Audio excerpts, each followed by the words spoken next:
On va expliquer aux gens quand même que David, il est dans le camion en train de déménager tous les articles qu'on va offrir sur le giveaway de lundi quand même. On va lancer directement les hostilités. Lundi, suivez la vidéo, gros giveaway. On va vous mettre des photos sur nos réseaux sociaux, Twitter et Instagram. Donc abonnez-vous à nos réseaux sociaux, regardez le lien dans la description. Ne loupez pas, il y a pas mal de cadeaux à gagner. Qu'est-ce que t'en penses, Peter? Ce serait tellement dommage de louper ça. Surtout que c'est gratuit, hein? Attends, ça fait bien plaisir de redistribuer tout ça à la commu. Donc on vous met les photos sur les réseaux. C'est une manière de vous régaler quand même. Ouais, bah écoute, on va enfin fêter nos 1000 abonnés. Hein. J'étais en vacances pour tout le... On s'en bat les couilles de ma life. J'étais en vacances, c'est pour ça qu'il n'y avait pas de giveaway. Les soirées reggaeton me manquent. Allez, salut Moïd.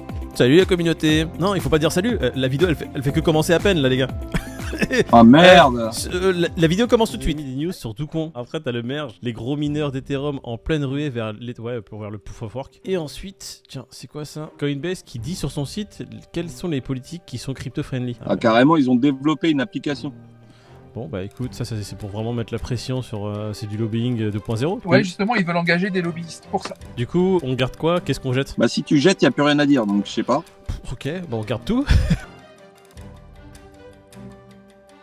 Tu vas rigoler quand tu vas avoir la news en entier parce que le mec, moi je pensais qu'il allait avoir 40 chefs d'inculpation sur sa gueule. Il peine à en trouver un. J'espère qu'Interpol va plus se réveiller que les Coréens parce que moi, en lisant la news hier, j'ai dit le mec, il a encore de beaux jours devant lui. Hein. Ouais, il risque 1 an de prison, genre. Non mais mec, ils ont même pas de chef d'inculpation. Ils sont en train d'essayer d'en trouver un pour lui mettre genre délit d'initié, tu vois. C'est ça. En plus, ils savent où il est. Hein. Il est à Singapour, là où il avait domicilié Terra Luna. Il est juste là-bas. Le procureur de Singapour a fait en sorte de le convoquer en envoyant un représentant là-bas. Le mec, il a refusé d'aller voir le procureur. C'est ça il n'a pas été. Et c'est suite au fait qu'il n'ait pas été rencontré le procureur sur place pour s'expliquer qu'ils veulent lancer le mandat d'arrêt. Sauf que Singapour, c'est un pays où tu n'as pas de procédure d'extradition. Ça n'existe pas chez eux. Soit tu as un consortium avec eux et tu as des accords pour la police, soit tu n'en as pas et auquel cas, ils peuvent pas extrader leurs ressortissants. Et la seule qu'ont trouvé la Corée pour le baiser, c'est d'annuler son passeport. Parce qu'à Singapour, quand tu as un passeport annulé, tu peux pas résider sur le sol. Ça permettrait de le virer et de l'extrader en Corée. Ouais, mais est-ce qu'ils ont pensé au fait que ce Doucon, il a un passeport américain? Je pense qu'il peut switcher, hein. Si son passeport coréen il est annulé, il va juste faire hey, Kems, je suis américain, monsieur. Et le pire là-dedans, c'est que tu apprends, moi je te disais, je m'attendais à avoir, je te dis, une quarantaine de chefs d'accusation et tout, machin, alors qu'arrivé là, non, ils sont juste en train d'essayer de trouver qu'il aurait manipulé les cours, comme si la 7 UST et Luna de l'époque, c'était des actions, et auquel cas, bah, qu'il les a manipulés, si tu veux, pour son intérêt personnel. Mais c'est le seul chef d'accusation qu'ils ont pour le moment. Donc j'espère vraiment qu'Interpol et de tous ceux qui sont sur son dos aujourd'hui vont quand même rajouter de l'addition sur la mule, parce que là, ça me paraît très light pour Do Kwon. Il risque une toute petite peine, par contre, il risque une amende, genre 3 fois le montant de ce qui a disparu. Genre. Ouais, bon les gars, après ces news, j'ai une idée saugrenue qui est un peu phénoménale. On va lancer un stablecoin. J'ai fort espoir sur un stablecoin qu'on va lancer qui va être le CDK. Et il sera backé par du marc de café. J'ai l'impression qu'on risque tellement rien et on ne peut que faire de l'oseille avec ça. Qu'est-ce que vous en pensez? C'est un projet magnifique?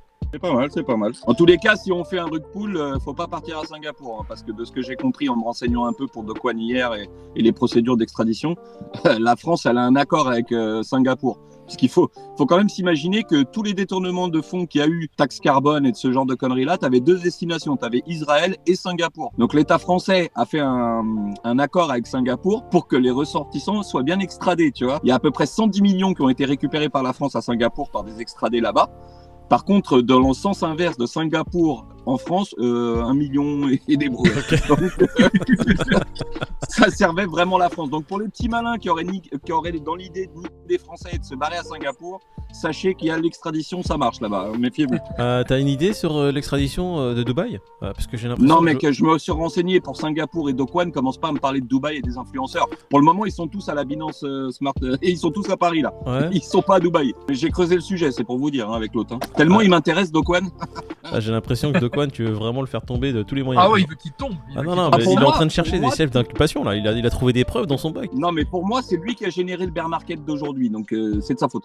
On peut le remercier d'un côté, de l'autre côté, j'ai envie de lui cracher à la gueule. Et ouais, le fait que le Bitcoin passe de 40 à 35 et après de 35 à 31, c'était justement le dump massif des Bitcoins qu'il y avait en collatéral de l'UST. Quand tu vois le nombre d'institutionnels qui avaient de l'argent sur Terra, Quand tu vois le nombre de particuliers qui avaient de l'argent sur Terra, quand tu vois les milliards qui ont disparu et qui se sont envolés, au-delà du cataclysme que ça a fait d'avoir un stablecoin qui se pète la gueule, ça a aussi amorcé un tas de liquidations sur plein d'autres grosses boîtes qui avaient des intérêts chez eux. Donc, on en parlait, il y a beaucoup de grosses têtes qui ont perdu de l'argent et c'est peut-être pour ça qu'ils veulent pas lâcher Dokwon aussi, tu vois. Ce qui a été vraiment chiant à cause de ce cataclysme UST, c'est les régulateurs et les gouvernements qui se sont mis derrière les cryptos en train de dire vous avez vu, c'est dangereux quand même, hein. On va mettre nos mains dedans, on va commencer à réguler tout ça les gars, hein. C'est pas bien. Je rigole, mais c'est grâce à lui que je sais maintenant que les stablecoins c'est de la merde, hein. C'est grâce à toute cette histoire de l'UST et tout le bazar que j'ai commencé à creuser l'USDC, l'USDT, et qu'il n'y en a pas un pour rattraper l'autre. Chacun a ses avantages, chacun a ses défauts, mais il n'y en a pas un qui est carré de chez carré, quoi. Quand tu vois l'USDC, c'est Circle qui va en faveur des réglementations pour Tornado déjà. Tu vois que c'est une entité privée qui va au-delà des réglementations qu'on lui impose. Déjà, tu sens que USDC, faut pas que tu aies un problème avec eux, sinon tes USDC, tu te les mets dans l'oignon. L'USDT, on sait pas trop comment il est backé, qui fait un peu ce qu'il veut avec l'échange Bybit. Bref, on sait la salade dans laquelle ils sont. Pour moi, il y a que le DAI aujourd'hui, hein, tu vois. Alors, parce que tout le reste, c'est de la merde, quoi. C'est ça. Tu te rends compte que il y a décentralisation et centralisation. Écoute, tous les stablecoins, à part pour l'instant le DAI qui est le plus solide des décentralisés. Je parle des stablecoins solides entre guillemets. Hein. T'as l'USDT et l'USDC pour moi, c'est des choses centralisées. Et si du jour au lendemain ils ont envie de te bloquer tous tes fonds, ils ont envie de transférer tes fonds, ils ont envie de faire ce qu'ils veulent avec tes fonds, ils peuvent faire ce qu'ils veulent parce que c'est centralisé. Il y a que le DAI aujourd'hui qui te permet d'avoir une liberté plus grande. Je sais pas si elle est totale. Mais il n'y a que le DAI qui est un stablecoin décentralisé, algorithmique. Le seul problème du DAI, c'est qu'il n'est pas tradable avec beaucoup de crypto, tu vois. Ouais, mais il n'y a pas beaucoup de volume. C'est ça le gros problème. C'est ça. Et l'USDT, c'est le seul qui tire son épingle du jeu, du coup, parce que... Volume. Ouais, parce qu'il est rattaché à beaucoup d'exchanges et à beaucoup de pairs.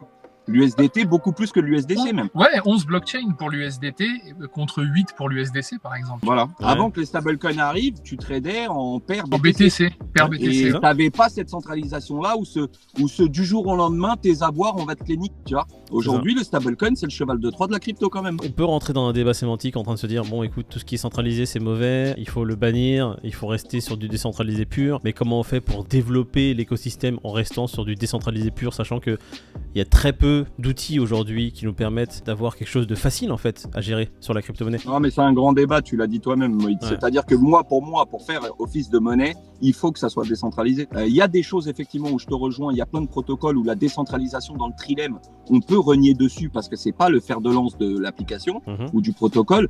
Par contre, pour des monnaies ou pour ce qui se veut une monnaie, je suis désolé, il faut que ça passe par là. On est rentré quand même sur, comme tu as dit, sur les cryptos parce que les banques pouvaient bloquer nos assets, les banques faisaient ce qu'elles veulent avec notre argent. Je vous ai partagé une news, on l'a peut-être pas dans le Trello, mais c'est pas grave, on va quand même en parler.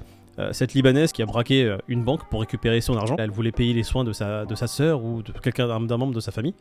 Et c'est pareil, c'est une banque qui l'empêche tout simplement de retirer son argent. Et on se retrouve maintenant dans les cryptos avec des entités qui ressemblent à des banques qui peuvent faire ce qu'ils veulent avec nos cryptos. Moïd, apparemment, la meuf, c'est déjà la 3e ou la 4e qui braque sa banque. Ouais, mais j'ai l'impression que là-bas, maintenant, pour récupérer ton oseille, tu dois braquer. Faut venir armé. Faut venir armé. Si tu viens avec juste ta carte d'identité et ton passeport pour prouver ton identité, ça marche pas. Là, maintenant, pour retirer de l'argent libo, faut venir avec un Glock. On vous mettra l'article, je vous invite à le lire. C'est nos voisins, donc c'est pas quelque chose qui ne peut pas arriver en Europe. Là, on parle justement de chamboulement, de monde de demain, de sobriété. C'est arrivé en Grèce il n'y a pas si longtemps, c'est arrivé à Chypre il n'y a pas si longtemps. Faut pas oublier, hein. Ceux qui ne connaissent pas l'histoire sont amenés à la revivre. On arrive dans un monde d'ici les 10-15 années à venir où c'est pas le plus fort qui va survivre, c'est celui qui s'adapte le plus rapidement. Bon, écoute, j'ai fait une petite digression sur le Liban, mais moi j'ai envie de dire une chose qu'on n'a pas dit depuis le début de la vidéo, les gars. Bon merge les gars, hein? Merge! Happy merge! Oui, happy merge! Mergeons! Ah, ouais, écoute, j'ai envie de te dire, il y a eu un problème avec le merge, on a perdu le son de David. Ton son a sauté, David. C'est pour le bien de l'humanité. Ouais, la mise à jour Paris, c'est mal passé, David.